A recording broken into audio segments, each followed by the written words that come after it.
Hey, what's up, everyone? This is another edition of Downtown with Dan, which is exclusive to 317 at Montgomery Street. The name of the restaurant is the name of the location, 317 Montgomery Street in downtown Syracuse. And I'm here with owner Joel Carpenter. Joel, as always, good to see you. Good to see you, buddy.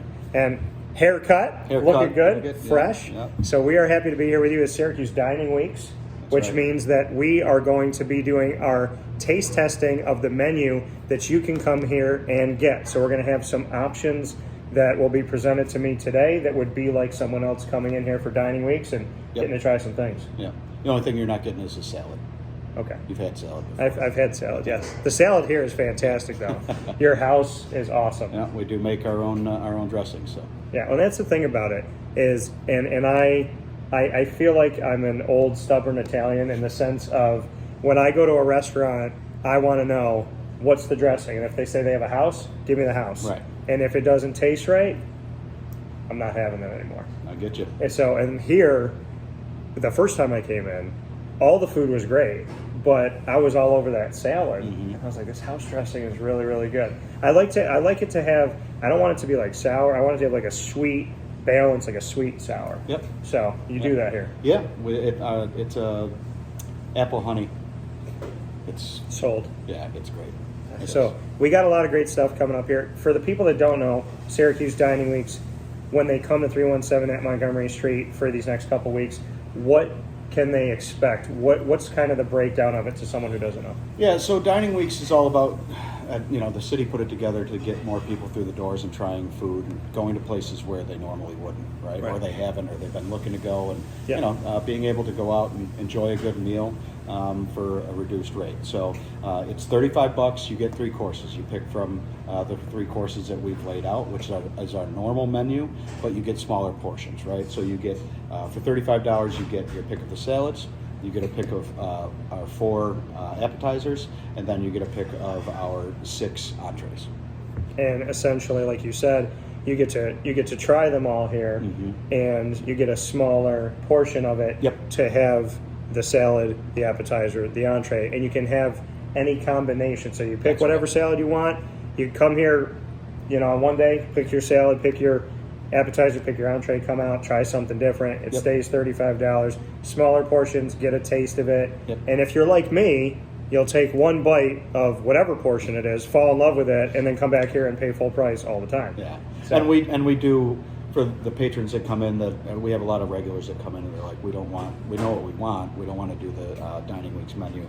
We have regular sized entrees and appetizers and whatnot too. So that would be exactly. That would be me coming in here going soft shell crab mac and cheese. I don't want to talk about anything else. Yeah. French onion soup, and because on the last show I had the soft shell crab mac and cheese for the first time ever, which is your mac and cheese. Yes.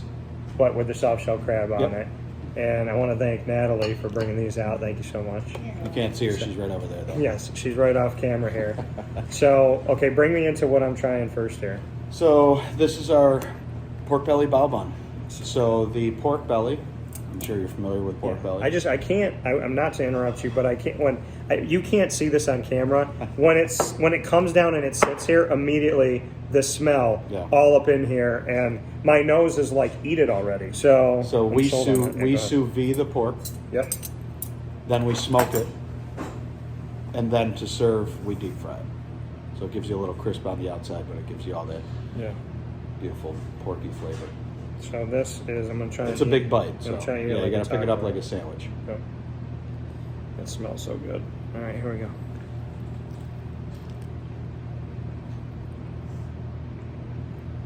Bring me into the sauce. Silence. Silence. You know with me, anybody that knows me knows if you can make me not say a word, it's either really good or really bad. In food, it's really good. When it comes down to, like, if I'm on a date and I go totally silent, that's really bad. Yeah. So that's just a house-made Asian sauce. I'm not going to give away all the ingredients, but you get a little heat, you get a little tang, you get a little sweet in there. Hits on all the notes. Look at that. Just got to dip it in that sauce and get that right there on the bao bun. So you're not going to tell me the ingredients. I can't. But can you say your inspiration of flavor to it? Again, like the last podcast that we did, I'm a huge fan of Asian food, and I've eaten at a ton of places across the country, and I just like kind of the marrying. They call it umami, right? Like you get the salty, you get the sweet, you get the tang, you get the heat, you get all of that. So we worked to just kind of put all that together and perfect it. And we feel like with the pickled daikon and carrot on there, to kind of give you that acidity, that punch, because pork belly's fat, right? It's got some fat on there, so you need something to cut through that too. So we kind of just put all that together, and that's along with the short rib that you love so much. We bring this back annually, and people ask for it when we don't have it. Fantastic. So good. I don't have adequate words for this right now. I really don't. Because I fell in love with kind of like the bao bun, being around something, because there's a little sweetness to it. So I had fallen in love with that down in Florida. Yep. And then to put it here with the pork and then just the seasoning and everything, it's so... And just for people who don't know, bao buns are traditionally steamed, right? So they're a soft, pillowy bun to go along with that pork and that sauce. I had somebody just last night, they were like, the bread, I don't think it was done. And I was like, what do you mean? Because we steam it. She was like, it was really soft and it felt doughy. And I was like, it's supposed to be. So that's the way a bao bun is supposed to. This is what I'm going to do now. I'm just going to dunk. Because the sauce is fantastic. So I'm going to leave myself a little piece of this to move on to the next one. So what are we having now? These are our pot stickers. Real feel for those. All right, bring me into So they're edamame based. So you get a pot sticker typically. It's a dumpling, and you can either steam them or fry them. So we decided to steam them or fry them because they give you that crunch. But the reason why we like them is that they have that edamame in there, and typically when you get one of those, pot stickers, whether they're steamed or fried, the inside is usually kind of mushy, right? And the reason why I fell in love with these is because there's whole chunks of that edamame in there. And it adds a little bit more texture on the inside, and it's not just kind of you're just biting through it and it all turns to mush. No, and that's the thing is normally with that. Thank you, Natalie. Appreciate it. When you have, like you said, when you have a pot sticker and you bite into it, it's just like this like goopy stuff. You can taste this flavor immediately, and the edamame and the way that it's seasoned. So I love edamame. I never knew that I did.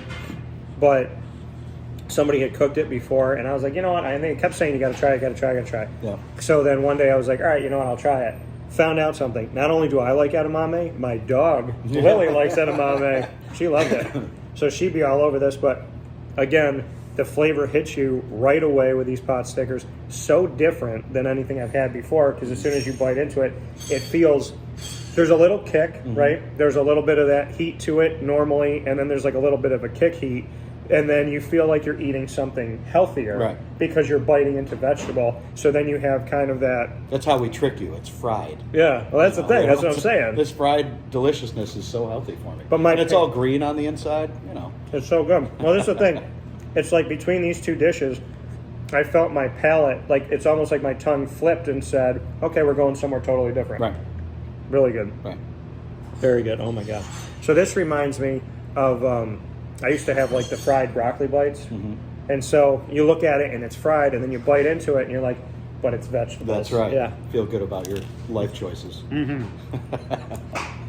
My thing with this is there's 3 on here. I would need 12. Yeah. So that's what we need to do. Yeah. So Dining Weeks, why did you want to be a part of it?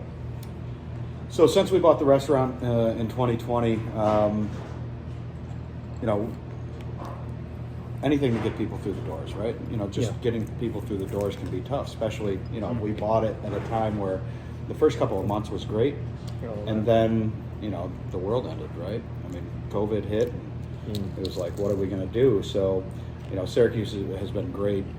Downtown Syracuse Committee getting this together, and they did it way before we owned the restaurant. And it's just a good way to, get people to come in. And you wouldn't believe how many people that actually just wait for Dining Weeks to go try somewhere. Yeah. So it's just a good launching pad to get people here, get them trying the food, seeing that they love it, and then we get every dining weeks that we've done, which has been every one since we bought the restaurant, has been we get a ton of people that just come back and become regulars after that.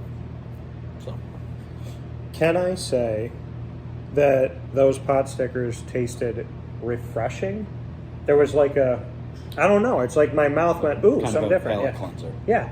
And that's what I felt like my palate was, just kind of resetting in its own way. Yep. So good. So now we have bolognese.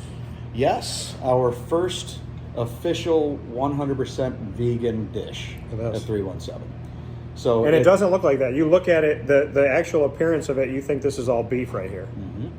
And it's all mushroom. It's a traditional bolognese in the sense that we start with the traditional ingredients, celery, carrot, and onion, cook that down. Then we cook the mushrooms down. We make our own sauce here.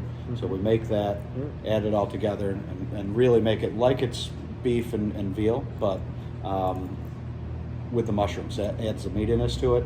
And then instead of pasta, we did spaghetti squash. Yeah, you can see that right here. Some spaghetti squash. And I honestly, so just to be 100% transparent, when I was coming up with this dish, I'm not a vegan. I mean, look at me. I don't eat salads every single day. Probably should eat more, but that's for another podcast.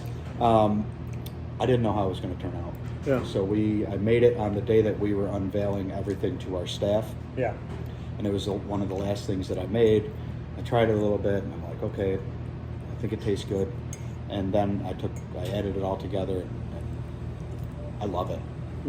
I really do. And like you said, you go through the process with the mushrooms like you would with meat. So you want it to carry that texture and that weight to it.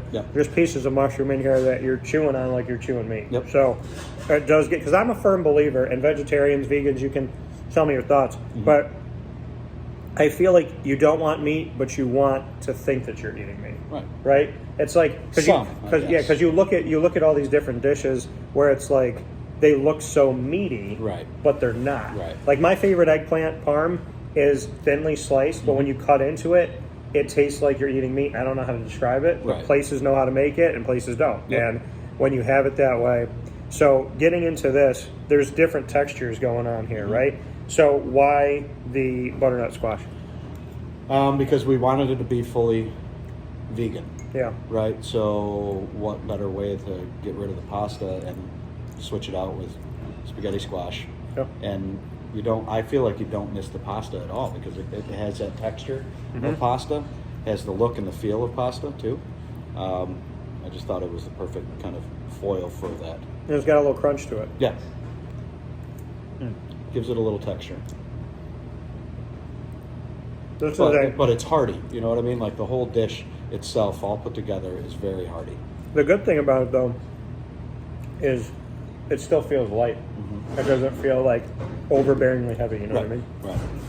Because some people, you order like a traditional bolognese and you're just like, you know, you're like, you get through a quarter of it and you're like, all right, I got to tap out. And you're so full, but this is, it's like, it is as heavy as it may like look to see here. To me, it's, and also because, you know, you're having vegetables and whatnot, it just feels like a lighter dish. It feels like I can have this and then save some room for some dessert. That's right. I like that. This is good. Good.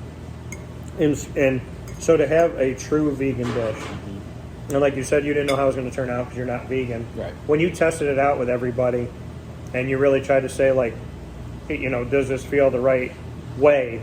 And you put it out there to the people, like, what do you get back? Because there's always people that say it was a resound. Everybody loved it. You know, we have a bunch of pasta eaters here, Italian people, you know, and everybody. It was 100%. This is a go. One of our general manager, Sarah, took it home to her kids. They ate it. Yeah, this to me is one of those meals where, again, you know, like the pot stickers and whatnot, you eat it, it tastes good, and you're putting those vegetables in your body. And I think, like, in today's day and age, you know, you're trying to, especially with kids, you're trying to make food fun, right? Like, I always like broccoli, but there's some people that don't. And so making food fun, vegetables and fruits fun, I like the dance that you have with this. And I like that the sauce is unique, too. Thank you. And that's coming from a card-carrying Italian. So. That's right. And I like mushrooms. I So my first 14 years of my life, and I know they say your palate will change and this and that, but first 14 years, no mushrooms. Didn't even think about it. My mom made them one time, and she had them on the table, and she seasons them and puts them on the top of the stove. So I'm taking them while she's doing her thing, and she's kind of looking at me, seeing me take them all out, and she's like, really? And I tried them. From that moment at 14, love mushrooms now. I didn't eat mushrooms until about 4 years ago. See? Yeah. So it took me 40 years.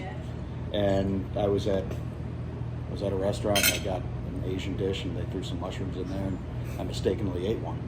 Yeah. I was like, that was delicious. You know what I mean? Yeah. I've been a mushroom guy ever since. So. Well, it depends on how you make them, because, people think they're rubbery, right? Yeah. But not in there. Right. Not in your bolognese. And so it's how you put it together. Yeah. That's how it's all prepared. Right. It's the love that goes into the cooking. That's right. So Syracuse Dining Weeks, we're continuing taste testing the menu that you can come out here and get at 317 at Montgomery Street in downtown Syracuse. This is Downtown with Dan. Myself, Dan Tortora, Joel Carpenter, the owner.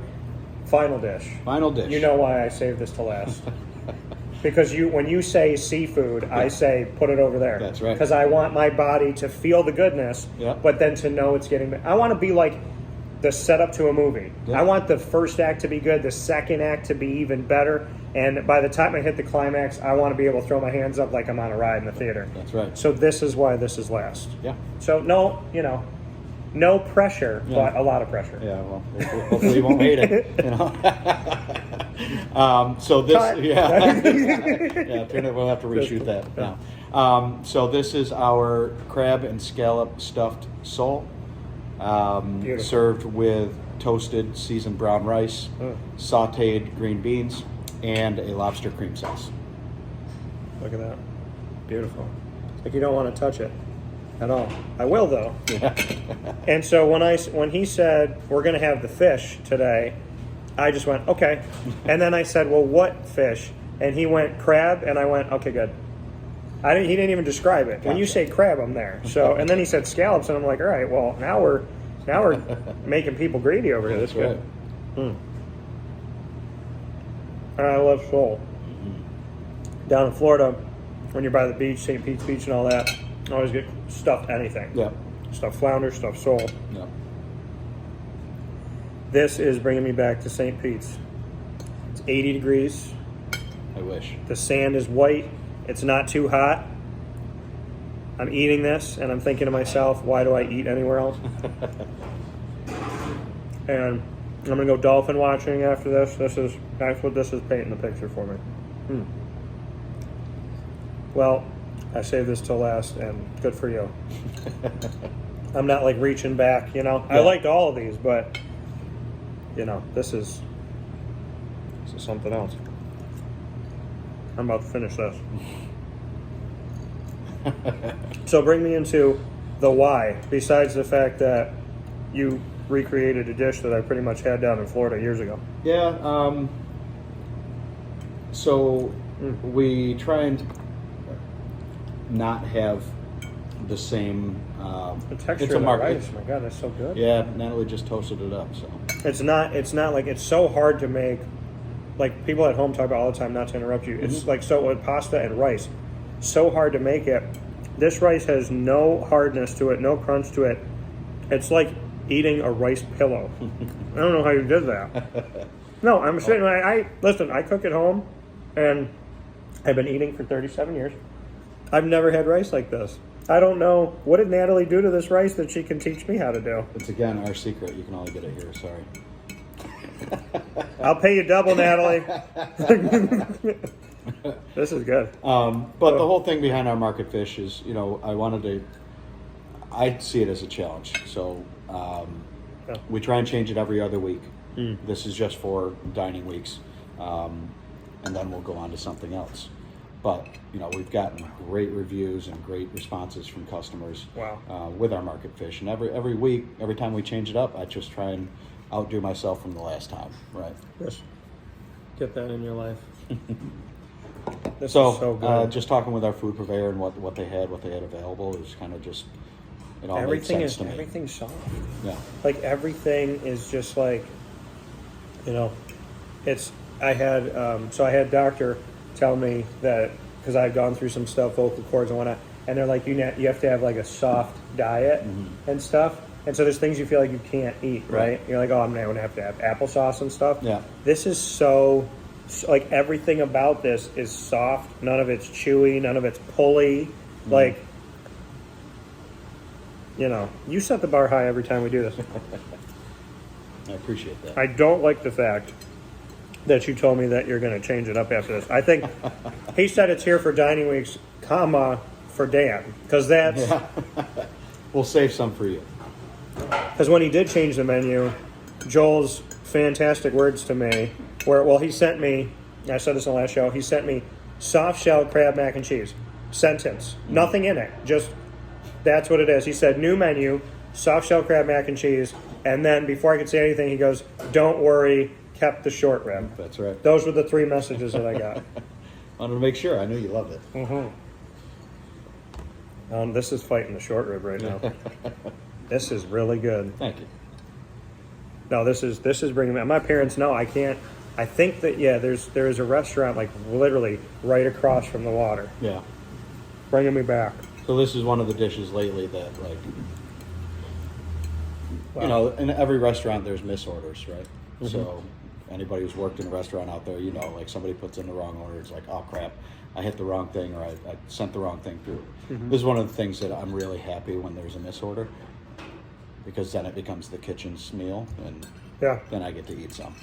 That's a good thing. You know, I'd be misordering on this every day. Costing the company money, man. Well, the thing is, when you create something like this, and again, when you talk about, you know, your connection to like the Asian food culture and all that stuff, the rice has a little dance of that to me. It's got a little bit of that. I'm toying with, you know, the pork fried rice. I'm kind of leaning there with a little bit of flavor. Yeah. But like seriously, I've never had rice taste like this before. It's so soft. Like this is I'm going to call this dish the quiet killer. It's like the quietest dish. You barely hear anything going on here. It's so elegant. It's like such a dance, right, with this, because it looks beautiful and elegant, and then you're like, well, I have to eat it. So, you know, it is. It's look, listen, look at watch. Can't hear it. Can't hear it at all. You're gonna eat the whole thing. I'm gonna eat I'm eating the whole thing. Not even putting it by the side. No. Yeah, that's for later. No, I take pieces of these so that, you know, we can make sure that we get to everything. But we're hanging on this for a second. Yeah. So Syracuse Dining Weeks, why should people come down and see 317? Why should they give you a chance if they've never heard of you? Why should they give you a chance if they've been waiting? I mean, I think we've talked about it a bunch, you know, leading up to this and a couple of our different podcasts. You know, what we provide is, we believe, is truly unique. You know, with the atmosphere, you know, the whole kit and caboodle, right? Like, we want to make sure that, you know, we're serving great food, which, you know, we try and outdo ourselves every menu. And there are a ton of people that are skittish of going out, and everybody thinks that, you know, we're a fine dining restaurant. The dishes, we want to be fine dining, but, you know, don't be afraid to come in a t-shirt. I don't really care. You know what I mean? As long as you like good food and like a great atmosphere, come on in. But it just gives people the opportunity, again, to try things out. And people, you know, I think we're coming out of the whole COVID thing. Yeah, there's some scragglers and people still get it and whatnot, but there's still people that are like, I don't go out much. You know, I had a couple people in here last night. They were like, we haven't been out in like 2 years. But we've been monitoring your guys' menu and figured right now is the good time to come out. And they did. They loved it, luckily. And, you know. Y'all need to come out. Because don't miss this stuff. Seriously, don't. No, it's gone. Yeah. This has left the building officially. But and also, so there's the misnomer also, and I just want to like make this clear to everybody. They are smaller dishes. Yeah. You know what I mean? So it's pared down. Yeah. But you just had 2 of them. Basically, almost everything that you're going to get when you order a meal. Yeah. And I would imagine that you're not going to be walking out of here like, I need to go get a Big Mac. No. You know what I mean? No. Well, no. I just have to take care of one thing. Pardon me. Natalie. He's going to hug Natalie. So Yeah, we need to misorder the fish. No, this was great. This is fantastic. But Downtown with Dan, it's exclusive to 317 at Montgomery Street down here in downtown Syracuse. So close to all the hospitals, close to the Dome, close to Lemoyne, close to Bryan and Stratton. The mall, literally, I mean, get off the thruway, the highway. It is right here. yeah, You need to get yourself over here. The food is fantastic. I clean my plates all the time. When I bring food home, very, very jealous people when I describe to them what I have. They're like, well, I just made such and such. And I'm like, well, I came home with this. I was like, do you have soft shell crab mac and cheese? Nope. No. So Joel, Chef Roy, Natalie, the whole team here, fantastic place. 317 at Montgomery Street. We are spoiled. So come out here for Syracuse Dining Weeks, $35. Pick your salad, pick your appetizer, pick your entree, smaller portions. Get to try all these things and give yourself an opportunity to come out here and get a taste for a lot of different dishes so that once Syracuse Dining Weeks is over, you know what you like and you're coming back here and picking your favorites. yeah. And make sure you set your reservations. That's Yes. another thing. I have a bunch of people that come and walk in. That's all well and good if we have room, but Dining Weeks is Dining Weeks. It's busy everywhere. So whether you're coming here or you're going somewhere else, just make sure and either call ahead and set a reservation or go online and do so too, because you don't want to come in and they can't seat you. Yeah, so make sure you call for reservations. And for another Downtown with Dan, we've cleaned the plate, as we should, and as you will when you come out here. Thank you for supporting local and supporting CNY. And as always, for Downtown with Dan, Joel Carpenter, and myself, Dan Tortora, thank you for supporting 317 at Montgomery Street. And you can hear them every Monday through Friday from 9 to 11 a.m. Eastern Time on all of our channels on Wake Up Call. Thanks, sir. Appreciate it, brother. Appreciate it. Thanks. Natalie.